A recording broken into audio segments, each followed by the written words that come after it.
সূরা ইয়াসিন পবিত্র কোরআনের ৩৬তম সূরা, যাকে কোরআনের হৃদয় বলা হয়েছে।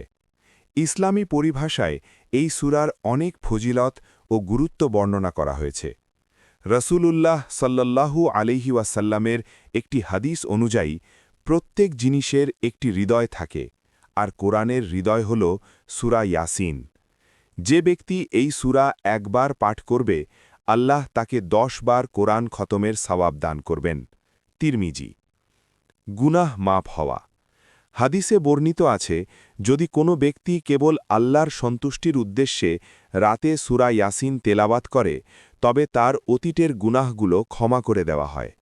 তাই প্রতিদিন শোয়ার আগে এটি পাঠ করা অত্যন্ত কল্যাণকর। পরকালের কষ্ট লাঘব। মৃত্যুপথযাত্রী ব্যক্তির পাশে বসে এই সূরা পাঠ করলে তার রূহ বের হওয়ার কষ্ট লাঘব হয় এবং কবরের আযাব থেকে মুক্তির সহায়ক হয়।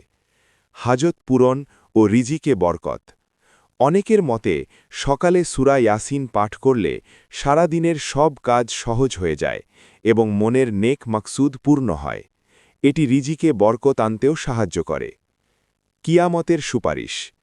বলা হয়, যে ব্যক্তি নিয়মিত সূরা ইয়াসিন পাঠ করবে, কিয়ামতের কঠিন সময়ে এই সূরা তার জন্য আল্লাহর কাছে সুপারিশ করবে।